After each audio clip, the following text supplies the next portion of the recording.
Anyway, it's good to be with you. Well, we live in turbulent times, and so did Saint Benedict. Very turbulent times. In fact, his first little communities, which were probably a bit like Bombo, lay communities. Of course, you all remember that Benedict was not a priest. And the early Benedictine communities were monastic communities, were lay communities. And they were little oases of order and harmony and peace and civilization in a very turbulent world where the Roman Empire was falling apart, the greatest superpower for hundreds of years was now falling apart, and the barbarians were massing at the gates, but were actually already over the gates. And so we should never think of Benedict as creating these sort of idealized, idyllic little communities that were out of touch with reality. He clearly knew what was going on in the world around him, as a true contemplative should. Otherwise, our contemplation, our contemplative life, our spiritual life just becomes an escape. It's like, turning on Netflix or Coronation Street or whatever, and just tuning out. And there's this wonderful story in the Life and Miracles of Saint Benedict, written by Gregory the Great, which shows just how in touch Benedict was with events around him. Somebody called Totila the Goth, who was a kind of a barbarous vandal and a disruptor, a kind of we would probably call a terrorist, except he didn't have any ideology. He was probably just plundering and pillaging. And he was heading towards Rome.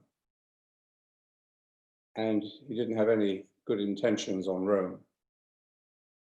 And he'd heard about Benedict at Monte Cassino, and he wanted to see him just because he was famous for his wisdom and his good works, his miracles. But he didn't have any faith in Benedict. He hadn't met him, so he thought he'd play a joke on him. And he sent a group of his soldiers and dressed one of the soldiers up in his robes, his kingly robes, and to make fun of Benedict. Benedict would probably show deference to this person dressed up as the king. But when they arrived, Benedict went up to the guy who was dressed like the king and said, "Why are you wearing those clothes that don't belong to you?" So, realizing they were dealing with a pretty smart guy, they ran back to their king and told him, and he came a much more subdued individual to see Benedict, and bowed down at Benedict's feet. And Benedict told him to get up and treated him very courteously, but then rebuked him for his barbarity and all the terrible atrocities he had been committing. He said, "You are doing much evil." And then he gave a prediction. He said to Totila, "You will go to Rome and you will succeed and you will reign there for 9 years. And in your 10th year, you will die." Well, that had a good effect on Totila. He did go to Rome, and he did reign for 9 years and did die in the 10th year. But his style of life and his had changed, and barbarity was at least greatly lessened. He'd become more just, more humane. And it's an interesting little story because it always reminds me of what Father John said about contemplation as the basis of civilization.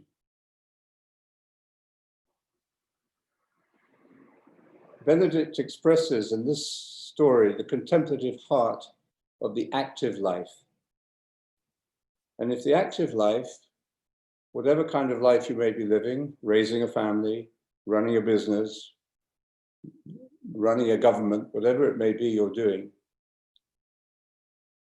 if your active life, the work you're doing is not held in the light discipline and the lightness of being of contemplation, that work will inevitably degenerate. We'll become like Martha, stressed and anxious and in conflict with ourselves and with others. And the power, whatever power we may hold, will degenerate. You know, all power corrupts. Absolute power corrupts absolutely. So whatever role or we may be performing in life, as a parent or as a president, whatever it may be, it will be very easy for that role to degenerate into one of power and even cruelty or brutality or insensitivity. So we need regularly, as Benedict wisely understood in his rule, we need regularly, not just once a day, not just twice a day for him, but 7 times a day, regularly during the day to punctuate our activity and to suspend our work briefly so that we can plug in again to the real power source, which is the power of the Spirit, and reset. It's as if we take the plug of our activity out and we allow everything to reset. You know, when your computer gets temperamental and becomes not working properly, the first thing you do is, before you take it to the shop, you just unplug it, and that has the effect of resetting it to its original settings. And that's what we do in meditation, because we very easily become dysfunctional. The shadow side of us. We've been having wonderful talks on the Contemplative Path website. I hope you've been watching them, from Kim Nataraja, on the shadow, based on a sort of update on her book, Dancing with the Shadow, of a few years ago. So it's very easy and inevitable. We're all human. We all have a shadow side. We all have certain qualities and characteristics and aspects of our personality that need to be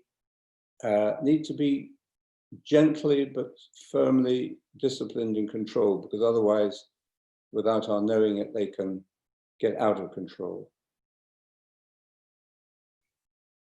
In Heart of Creation, Father John's book, he talks about civilization and the difference between civilization and barbarism. And this is what he says. It's very relevant, I think, for us in 2020. John Main, remember, had seen barbarism. He was a young man, but at the end of school, he was called up by the army in 1944 and served in the British Army during the invasion in France. But he saw how war can destroy not only individual lives, but the very fabric of civilization. And this is what he says: civilization thrives on a love that gives birth to vigor energy, vitality, creativity. Barbaric energy is negative. Its main thrust is destructive, and its principal art is war. The principal art of the Christian life is peace. So we are all involved in this struggle, in this conflict, in this tension between civilization and barbarism. We can't step outside of it. We can't run away from it. It gets into us. We're part of the world. It doesn't matter how old you are. It doesn't matter where you're living. Here in Bonneau, you know, where during this shutdown, this confinement, I haven't been out for 3 months. Fortunately, it's a big garden. But last week I went to the supermarket for the first time to get something. But even here, you know, in these very peaceful and protected circumstances and environment, and meditating every day with the community, 12 of us here during the shutdown, we didn't feel isolated. We felt very connected. We were living a peaceful life. Everybody was going through their own things, of course, we all do, but we were, as a community, sharing in that rhythm of prayer, work, and study, which is the heart of Benedict's vision of life and of any civilized life, getting things balanced. That's what civilization is about. And but we didn't feel disconnected in any way. In fact, I've traveled more during my confinement than I would have done if my calendar had been normal and I had been traveling to the different places I was supposed to go to. I've actually spent more time online and teaching than I would have done certainly if I'd been traveling. And we started a new website, which has really touched a nerve. It's been wonderful for us to feel how it's helping people. And some very amazing seeds are beginning to grow as a result of this crisis. And our younger leaders are really coming forward into their own and working with a group of them to run the website, for example. So we've been living a contemplative life here, but we haven't in any way been disconnected from the world around us. And we've done what we could, our limited ability here, to be of use to people. So how do we avoid running away? How do we avoid turning our spirituality into an escape from the turbulence, challenges of life? And that's an important question for any religious person to ask, because that is often how we treat God, as a kind of or the way we construct God in our minds. We use that image of God, that fantasy of God, to run away, to sort of shut out, to take a break from reality. But I don't think that is what our life needs, or what we should be doing. I was very struck yesterday, or at least I read it last week, but I was struck yesterday, and as I spoke about it on Trinity Sunday, a quote from Simone Weil. She said, "I am an atheist and a Christian. I am an atheist and a Christian. For what we call God cannot possibly exist. What we call God cannot possibly exist." a typical uncompromising statement by Simone Weil, which we should deeply think about. I am an atheist and a Christian because what we call God cannot possibly exist. But then she adds, it shows that she is not a fundamentalist, but the object of my devotion is not in vain. But the object of my devotion is not in vain. In other words, whatever idea we have about God is wrong, is incomplete. And we should never turn our ideas, our dogma about God into some kind of absolute truth. We have to always remember that. And all the great theologians, all the great mystics have said the same thing, of course. But that doesn't mean that even though we don't fully know God, we can still be devoted, we can still love, we can still intend to love and serve and seek God, which is what St. Benedict says. He says, you come to the monastery, it doesn't say you come to worship God, but to seek God. We are seekers. And if you're seeking, you don't have the complacency to think, oh, I know everything about it. Until you found it, you don't know it. So there's this element of unknowing, which is at the heart of true Christian faith. And I think any meditator understands those words. That it's not about belief, not enough to say, I believe in God. In the usual sense of the word belief, it's meaningless in a way. I believe in God. I believe in one God, the Father Almighty, the creator of heaven and earth. I believe, and so on and so on. But what does that mean? It doesn't mean I believe it in the same way that I believe Jean-Christophe is cutting the grass outside the window here at the moment.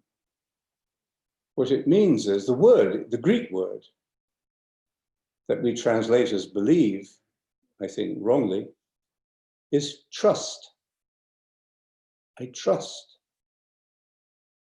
And if we don't trust, we cannot be fully human, fully faithful. That's what faith is, this trust, not just belief. Well, we know what that is. If we meditate, we understand that. So this is how we do it, I think. This is how we manage to live in this turbulent world while living a peaceful life, a contemplative life, and staying in touch with reality. And finally, there's another story from the life of St. Benedict, which I'd like to share with you. There was a monk in Benedict's monastery who was always coming to him and saying, I'm not happy here, I'm not getting fulfilled, it's not working, I should leave. Well, every abbot has lots of conversations like that with monks. And Benedict was always trying to encourage him to persevere and come to self-knowledge and support him. But this went on interminably, and eventually, it says in the text, Benedict lost patience. So even Benedict lost his patience. And he said to this monk, he said, okay, you leave, go. God be with you, go. So the monk packed up his bags and left the monastery.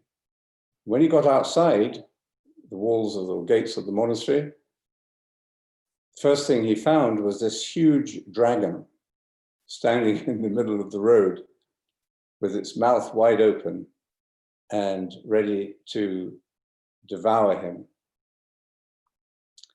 And he was petrified, and he shouted for help. And the monks heard him shouting, and they came out, and they couldn't see the dragon. But they comforted him, and he was then only too glad to accompany them back. And when he was safe within the walls, he promised never to leave again. And the point of the story is in the last few words of this little narrative.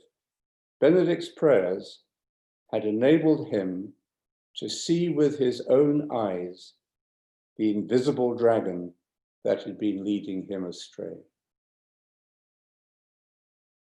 Benedict's prayers had enabled him to see with his own eyes. So this is not a story about being dependent on the monastery and being safe and cut off from the world.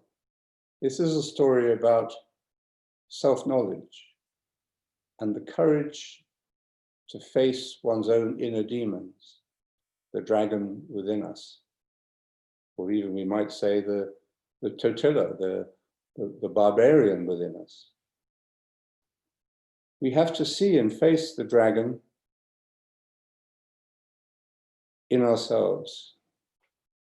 That's our ego. That can be our traumas, that can be our addictions, that can be our personal histories. And it's in the safety of the cloister, that means the heart, that we can do this.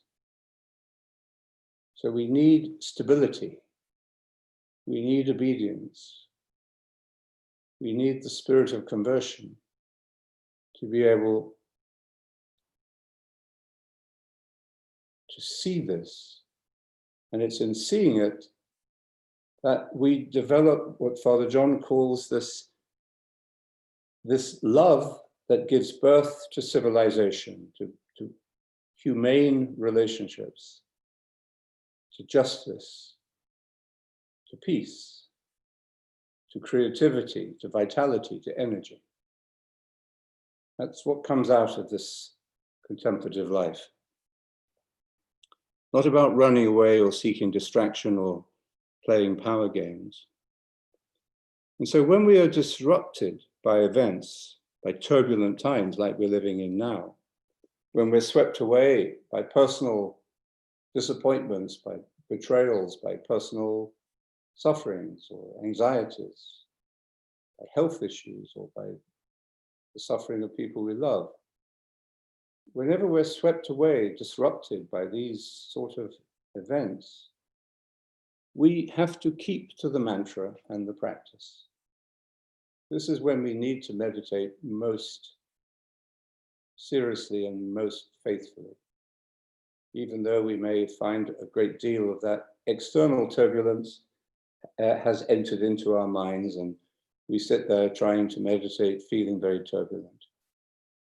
But that's what we are called to do, not run away.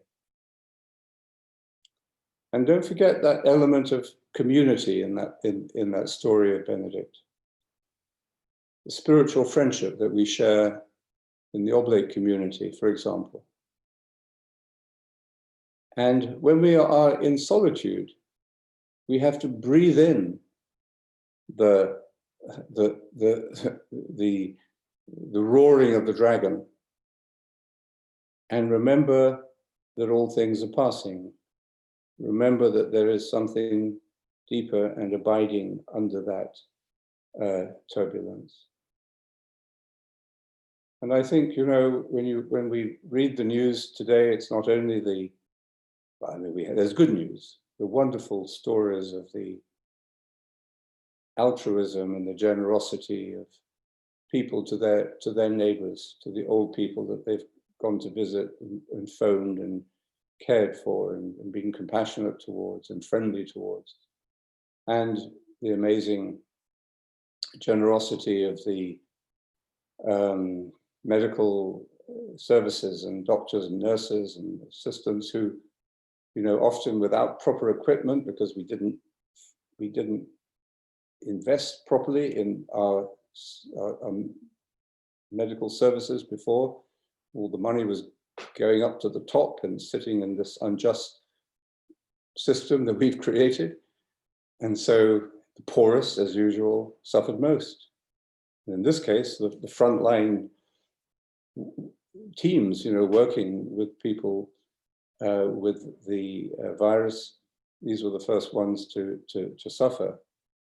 So we have wonderful stories of altruism, of dedication, of the best of human nature. That gives us great hope. But let's not forget, these are barbarous times. We saw what's been happening in the States or in China, what's been happening to Hong Kong, with President Trump bringing in troops to scare people. The rage against racism in the US breaking out yet again. So these are turbulent times, and our leaders can sometimes be pretty barbaric. So we have to face that. We can only face it, I think, if we are even more deeply rooted in that love that Father John always associated with the work of meditation. Remember, he always says, as the Christian tradition tells us, the work of contemplation is the work of love.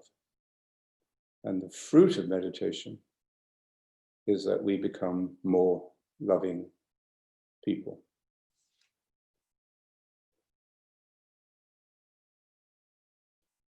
So thank you.